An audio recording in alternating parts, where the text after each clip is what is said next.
नमस्कार, आप देख रहे हैं एब्स 24। मैं हूं आपके साथ राहुल सिन्हा। मध्य प्रदेश की खबरों के इस बुलेटिन में आपका स्वागत है और इस बुलेटिन की शुरुआत करेंगे कोरोना की अपडेट के साथ। मध्य प्रदेश में 11,253 कोरोना मरीज मिले हैं। बीते 24 घंटे का हम ब्यौरा बता रहे हैं और अब तक 8,94,159 संक्रमित कुल पाए गए हैं और मध्य प्रदेश में आज 8 मरीज की मौत भी हुई है। तो आज 5,497 मरीज डिस्चार्ज किए गए हैं। इस वक्त एक्टिव मरीजों की संख्या 67,136 है और आज 20,749 लोगों का वैक्सीनेशन भी हुआ है। तो इस वक्त हम आपको मध्य प्रदेश का कोरोना अपडेट बता रहे हैं, जहां पर 11,253 कोरोना मरीज मिले हैं और अब तक 8,94,159 संक्रमित कुल पाए गए हैं और आज 8 मरीजों की मौत भी हुई। तो मध्य प्रदेश में आज 5,497 मरीज डिस्चार्ज किए गए हैं और एक्टिव मरीजों की संख्या इस वक्त 67,136 है और आज 20,749 लोगों का वैक्सीनेशन भी किया गया है।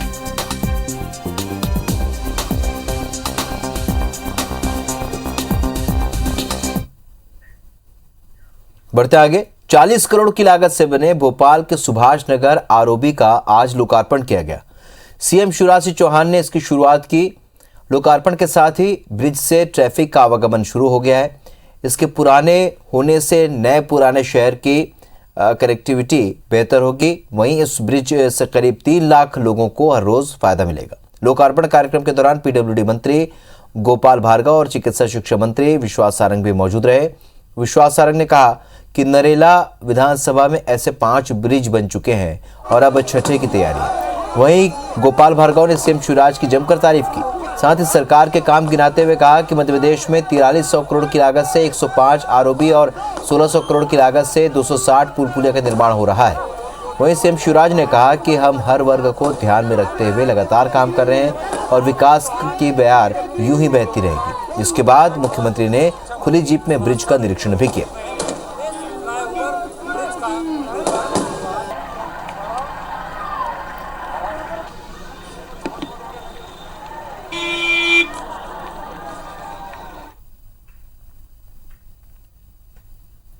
सौगात दी जा रही है।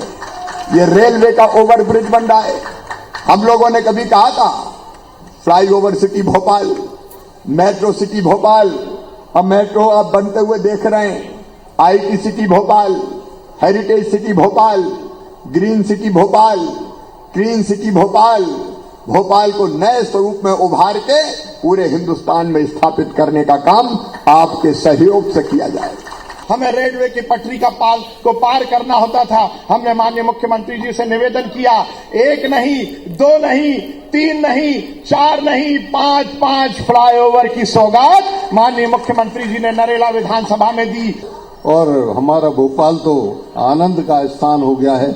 ऐसी झील, ऐसा वातावरण सबको, ऐसे भोपाल शहर को और सुंदर बनाने के लिए, आधुनिक बनाने के लिए भारतीय जनता पार्टी संकल्प है।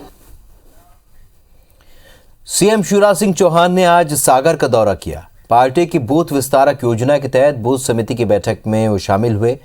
सीएम आदिवासी बहुल क्षेत्र बसा गांव पहुंचे थे, जहां पर उन्होंने कार्यकर्ताओं के साथ बैठक की और ग्रामीणों के साथ चाय पर चर्चा की। वहीं उन्होंने बूथ अध्यक्ष ब्रिजेश मस्कुलेले के घर पर खाना भी खाया। वहीं ग्रामीणों से संवाद के दौरान उन्होंने कई विकास कार्यों की घोषणा की। मुख्यमंत्री गांव में पीएम आवास के हितग्राही के आवास का फीता काटकर शुभारंभ भी किया और हितग्राहियों से चाय पर चर्चा की। सीएम ने हितग्राहियों को संबोधित भी किया और 177 मुख्य हितग्राहियों को हित लाभ वितरण किया। इस दौरान गांव में गीत गा रही आदिवासी महिलाओं के साथ बैठकर सीएम ने ताल से ताल भी मिलाई और नगरिया भी बजाई।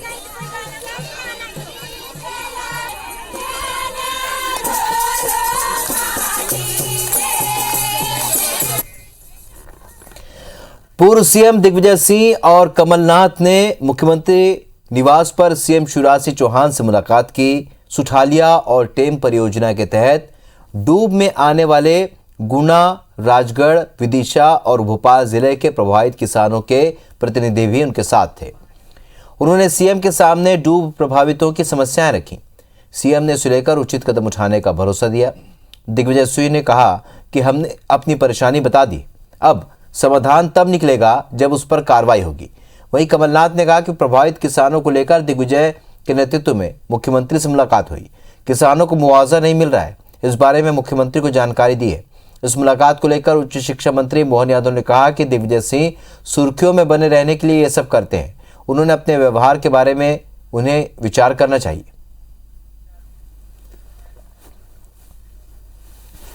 सेक्रेटरी मनीष रस्तोगी जी से मैंने कहा कि आप फोन पे बता दिए ताकि मैं सबको मीडिया को सुना दिया। मुलाकात हो गई। समाधान तब निकलेगा जबकि हमारे आवेदन और हमारे प्रतिवेदन पर वे कार्रवाई करें। मैंने गांव वालों से सुनी थी कि कैसे मुआवजा, घटिया मुआवजा मिल रहा है, कैसे सर्वे गलत हुआ है, तो आज ये सब बातें हुई। अब मैं समझता हूँ कि दिग्विजय सिंह जी ने तो ये हमेशा एक ट्रेंड पकड़ लिया कि वो मीडिया में बना रहना चाहते हैं। तो मैं उम्मीद करता हूँ कि जो भी स्तर के पढ़े लिखे, 2 बार के इतने, कई बार उनके बारे में जो बात चलती है, तो अपने व्यवहार के बारे में उनको विचार करना चाहिए। भोपाल में सुभाष चंद्र बोस की 125वीं जयंती के मौके पर बीजेपी और सपाक्स कार्यकर्ताओं के बीच विवाद देखने को मिला। यहां पार्टी विशेष के झंडे को लेकर दोनों पार्टी के कार्यकर्ता एक दूसरे से भिड़ गए और मारपीट की। दरअसल बीजेपी कार्यकर्ता और सपाक्स कार्यकर्ता सुभाष चंद्र बोस की जयंती के अवसर पर सुभाष स्कूल के पास प्रतिमा पर माल्यार्पण करने के लिए पहुंचे थे। उसी समय प्रतिमा के पास बीजेपी के झंडे लगे हुए थे, जिसे लेकर सपाक्स के कार्यकर्ताओं ने अपनी आपत्ति दर्ज कराई। उसी समय किसी ने बीजेपी का झंडा निकाल दिया, जिससे बीजेपी के कार्यकर्ता भड़क गए और सपाक्स के कार्यकर्ताओं के साथ मारपीट शुरू कर दी। ये सब पुलिस के सामने हुआ और पुलिस मारपीट का केवल तमाशा देखती है।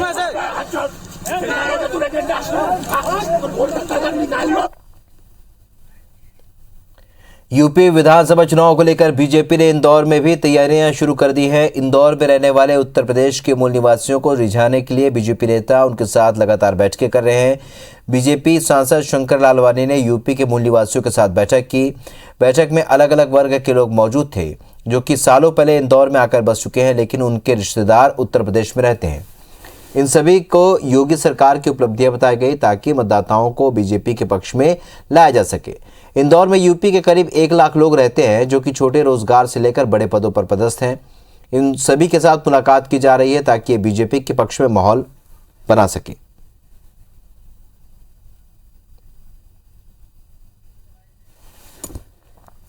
उनके एक प्रतिनिधि को बुला के आज हम चर्चा करेंगे और आने वाले समय में किस प्रकार यूपी में विकास की बात हो, उस बात को लेके वो सरकार बननी चाहिए जिन्होंने विकास किया है, उसको लेके बात करेंगे।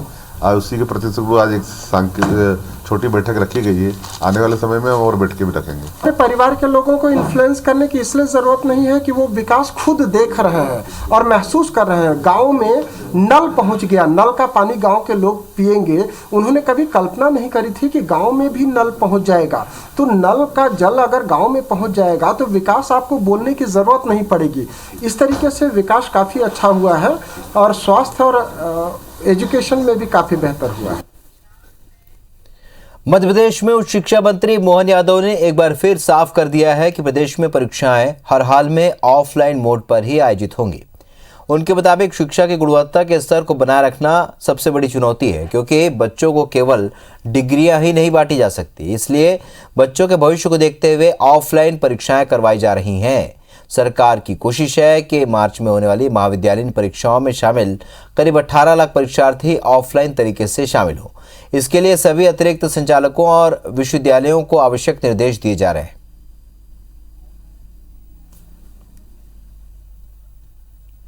दो साल लगातार उनकी परीक्षाएं ऑनलाइन हुई है, ओपन बुक परीक्षा प्रणाली से। तो भविष्य में बच्चों का जीवन, उनकी डिग्री, उस पर कोई प्रश्न नहीं लगे, गुणात्मक शिक्षा की बात हो जाए। इसलिए स्वाभाविक रूप से हमने सभी कुलपतियों से, सभी शिक्षाविदों से, विद्वानों से चर्चा की। सबका आग्रह था कि ऑफलाइन परीक्षा कराना चाहिए। तो हमने तब सभी कुलपतियों की और सबकी मंशा अनुसार ऑफलाइन परीक्षा की बात कही है। नेताजी सुभाष चंद्र बोस की 125वीं जयंती के मौके पर सभी ने उन्हें नमन किया। भोपाल में कांग्रेस ऑफिस ने कार्यकर्ताओं ने श्रद्धांजलि कार्यक्रम का आयोजन किया, जिसमें पूर्व सीएम कमलनाथ और दिग्विजय सिंह पहुंचे। इस दौरान उन्होंने बोस को पुष्प अर्पित किया और उन्हें याद किया। इस दौरान कमलनाथ ने कहा कि जब हम सुभाष चंद्र बोस को याद करते हैं तो देश के इतिहास और कांग्रेस को भी याद करते हैं। देश की आज़ादी के लिए कांग्रेस के नेताओं ने योगदान दिया है। वहीं जबलपुर में भी नेताजी सुभाष चंद्र बोस को याद किया गया। केंद्रीय मंत्री प्रहलाद पटेल ने मेडिकल चौक पर बोस की प्रतिमा पर माल्यार्पण किया। वहीं उन्होंने त्रिपुरी स्मारक में तिरंगा फहराया और सलामी ली। इस दौरान प्रहलाद पटेल ने बोस की जबलपुर से जुड़ी यादों को दोहराया।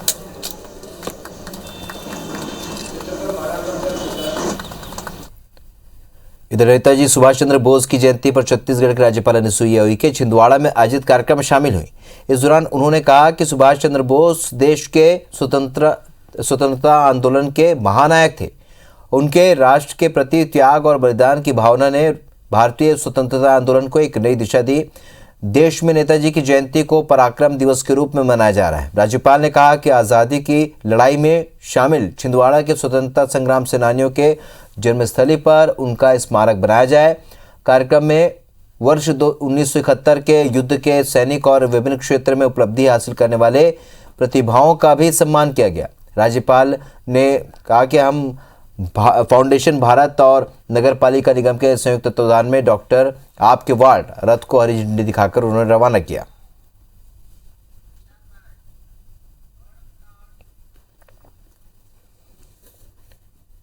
ग्वालियर के जंगल में अवैध उत्खनन रोकने पहुंची पुलिस पर खनन माफिया ने फायरिंग कर दिया। घटना खेरिया के जंगल की है। दरअसल तिघरा पुलिस को सूचना मिली थी कि जंगल में अवैध खनन किया जा रहा है। पुलिस जब मौके पर पहुंची तो माफिया जेसीबी की मदद से खनन में लगे हुए थे। पुलिस ने जब उन्हें रोकने की कोशिश की तो उन्होंने फायरिंग शुरू कर दी। पुलिस ने इसकी सूचना वरिष्ठ अधिकारियों को दी, जिसके बाद मौके पर पुलिस बल पहुंचा और माफियाओं की घेराबंदी की, लेकिन तब तक माफिया जंगल के रास्ते भाग निकले। आपको बता दें कि इससे पहले भी माफियाओं ने प्रशासनिक अधिकारी, वन विभाग और पुलिस पर हमला किया है। वहीं पुलिस ने अज्ञात बदमाशों के खिलाफ केस दर्ज कर तलाश शुरू कर दी है।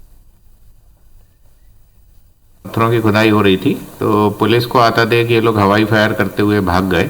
इस पे से रात भर इन्होंने सर्च किया पर वो गाड़ी नहीं मिल पाई। आज दिन में भी नगर पुलिस अधीक्षक के साथ अन्य थाना प्रभारियों द्वारा पता करने की कोशिश की गई थी, तो ये जो लोग अवैध उत्खनन कर रहे थे वो चिन्हित कर लिए गए हैं और एक FIR हवाई फायर की शासकीय कार्य में बाधा डालने की और अवैध उत्खनन की थाना तिघरा में पंजीबद्ध कर ली गई है। शीघ्र ही इनको गिरफ्तार कर लिया जाए। भिंड पुलिस ने जहरीली शराब कांड के मुख्य आरोपी के निर्माणाधीन मकान को जमींदोज कर दिया। इस बीच मौके पर भारी पुलिस बल तैनात रहा। आरोपी ने शराब फैक्ट्री के सामने अपनी काली कमाई से मकान का निर्माण वो करवा रहा था और इस मामले में पुलिस अब तक 4 आरोपियों को गिरफ्तार कर चुकी है। दरअसल रौन थाने क्षेत्र के इंदुरखी गांव में शराब पीने के बाद लगातार 4 लोगों ने दम तोड़ा था। 4 आरोपियों में से मुख्य आरोपी धर्मवीर बघेल ने शहर के स्वतंत्र नगर स्थित एक मकान में शराब फैक्ट्री वो चलाता था, जिसमें जहरीली शराब बनाता था। उसने शराब फैक्ट्री के सामने ही अपनी काली कमाई से एक प्लॉट लेकर मकान का निर्माण वो शुरू कर चुका था और इसे पुलिस ने एंटी माफिया कैंपेन के तहत जमींदोज कर दिया।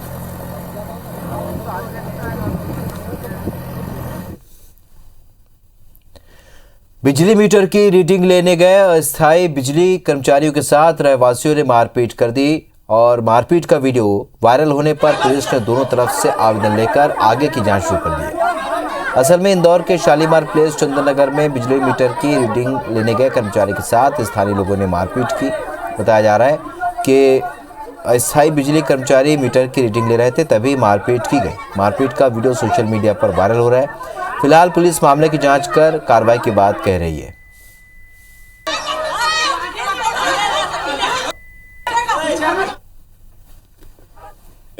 रीडिंग कंपनी के जो लोग हैं वो मीटर रीडिंग के लिए गए थे और किसी बात को लेकर विवाद हुआ, तो जिसमें दोनों पक्षों के बीच में मारपीट हुई थी। पुलिस ने FIR दर्ज कर ली है और विवेचना इसकी प्रारंभ कर दी गई है और घटना के संबंध में सभी एस्पेक्ट पे विवेचना करते हुए सख्त कार्रवाई की जाएगी। रीवा जिले के हनुमना तहसील क्षेत्र के माढ़ा गांव में EOW की टीम ने PWD कार्यालय के टाइम कीपर के घर पर दबिश दी, जहां से करीब 1.5 करोड़ रुपए की बेनामी संपत्ति मिली है। आय से अधिक संपत्ति की शिकायत पर EOW ने टाइम कीपर पन्नालाल शुक्ला के घर पर छापेमारी करते हुए जरूरी दस्तावेज खंगाले। इस कार्रवाई में टाइमकीपर 1.5 करोड़ रुपए का आसामी निकला, जिसके नाम जमीन के कई कागजात बरामद किए गए। टीम ने 8 अलग अलग स्थानों के जमीन के दस्तावेज बरामद किए। 4 व्हीलर वाहन सहित 2 व्हीलर वाहन को मिलाकर पन्नालाल शुक्ला की कुल संपत्ति तकरीबन 1.5 करोड़ रुपए आंकी गई है। श्री पन्नालाल शुक्ला जो कि पीडब्ल्यूडी विभाग में टाइमकीपर के पद पर है, इनकी शिकायत प्राप्त हुई थी। इनका जो हनुमाना में मड़ा गांव है, वहां पे एक आलीशान घर बना हुआ है। इनकी अभी तक 8 जमीनें इनने अपने बच्चों और अपनी पत्नी के नाम पे जो खरीदी हैं, उसके भी दस्तावेज मिले हैं। सर्च चलिए उसमें 3 मोटरसाइकिल और एक बोलेरो वाहन मिला है। इस बीच इंदौर से एक बड़ी खबर, जहां चलती कार में अचानक आग लग गई और कार सवार ने कूदकर अपनी जान बचाई है। शॉर्ट सर्किट की वजह से आग लगी। फायर ब्रिगेड ने आग पर काबू पा लिया है। एमजीएम मेडिकल कॉलेज के सामने की घटना है। बड़ी खबर इंदौर से आपको बता रहे हैं, जहां पर कार में आग लग गई। शॉर्ट सर्किट की वजह से कार में आग लगी। तस्वीर आप देख रहे हैं, कार सवार ने कूदकर किसी तरह अपनी जान बचाई। फायर ब्रिगेड ने आग पर काबू पा लिया है। एमजीएम मेडिकल कॉलेज के सामने की घटना है और तस्वीर आपके सामने है, जो कि मोबाइल से बनाई गई तस्वीर है। वहां से गुजरते लोगों ने ये तस्वीरें बनाई हैं। एमजीएम मेडिकल कॉलेज के सामने की घटना।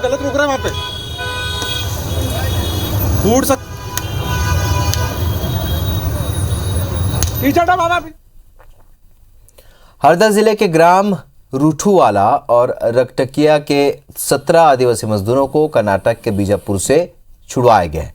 बीते नवंबर महाराष्ट्र के धूलघाट के आरोपी ठेकेदार इन्हें महाराष्ट्र में गन्ना काटना बोलकर कर्नाटक के बीजापुर ले गया था और इसके लिए ठेकेदार ने खेत मालिक से 6 लाख रुपए लिए थे।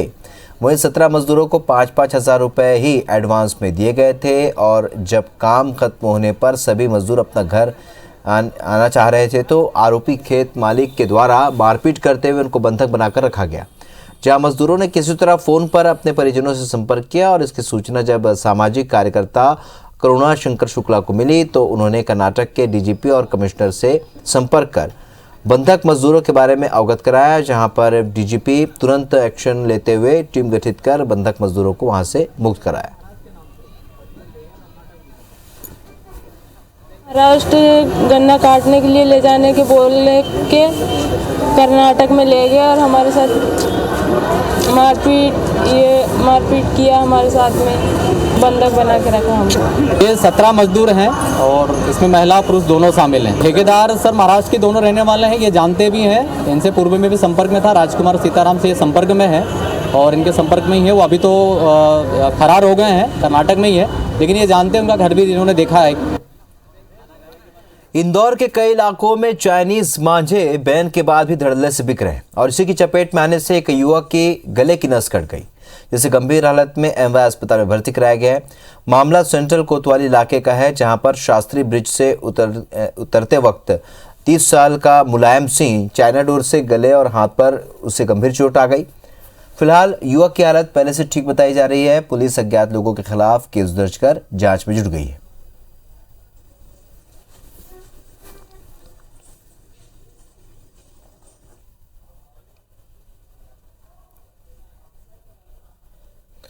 नरसिंहपुर में एक अजीबोगरीब केस ने न केवल पुलिस को हैरत में डाल दिया बल्कि बाल कल्याण समिति भी परेशान है। दरअसल नरसिंहपुर में एक 6 साल की मासूम बच्ची के 2 दावेदार सामने आए, जिसकी वजह से मासूम को शिशु गृह में बचपन बिताने के लिए मजबूर होना पड़ रहा है। सांकल रोड की रहने वाली पूनाबाई नाम की महिला और उनके परिजन एसपी ऑफिस के चक्कर काट रहे हैं। उनके मुताबिक उन्होंने अपनी 6 साल की बेटी को छोटू नाम के व्यक्ति को इलाज के लिए उसके पास भेजा था। वो इलाज के लिए उसे पैसे भी देते थे, लेकिन अब छोटू उसे अपनी बेटी बताने लगा है। वहीं इस पूरे मामले में छोटू ठाकुर के पिता का कहना है कि वो बच्ची छोटू की संतान है और छोटू की पत्नी की मौत के बाद जन्म से ही छोटू ने ही उसे पाला पोसा है। वहीं पूरे मामले में बाल कल्याण समिति के अध्यक्ष का कहना है कि यदि दोनों पक्ष अपना दावा साबित नहीं कर सके तो आखिर विकल्प के रूप में डीएनए टेस्ट ही एकमात्र उपाय होगा। 4 साल पहले छोटू ठाकुर को हमारी लड़की की समस्या बताई कि लड़की ऐसी है, तो लड़की छोटू ठाकुर हमारे बोले कि भाई आप लड़की दे दो, हम इलाज कराएंगे। हमने कही भैया कहाँ कराओगे? कहीं ग्वालियर के आगे एक भिंड गाँव होता है, वहाँ पर पागल खाने का इलाज होता है। और बालिका को हमने सुरक्षित शिशुगृह में रखा है, जहाँ वो पूर्णतः स्वस्थ है और इस मामले की जांच चल रही है। इसका ये है कि अभी हम इसकी गहन और विस्तृत जांच करेंगे और उसके बाद सीनियर कोर्ट से भी मार्गदर्शन लेके इस प्रकरण को हल करने की कोशिश करेंगे। लास्ट ऑप्शन के रूप में क्या डीएनए टेस्ट ही सबसे बेहतर? हाँ, यदि हमको ऊपर से ऐसा मार्गदर्शन मिलता है तो हम उसके लिए भी प्रयास करेंगे। बॉलीवुड एक्टर सारा अली खान फिल्म लुका छिपी 2 की शूटिंग के लिए मां अमृता सिंह के साथ खरगोन जिले के धार्मिक और ऐतिहासिक नगरी महेश्वर पहुंचे। शूटिंग से पहले नर्मदा तट स्थित अहिल्या घाट पहुंचकर देवी अहिल्याबाई के किले और घाट का भ्रमण किया। सारा अली खान की एक झलक पाने के लिए उनके फैंस की भारी भीड़ उमड़ पड़ी। महेश्वर में लुका छिपी 2 फिल्म के गाने की सोमवार को शूटिंग की जाएगी और इस गाने की शूटिंग में प्रमुख किरदार निभा रहे अभिनेता विक्की कौशल भी नजर आएंगे।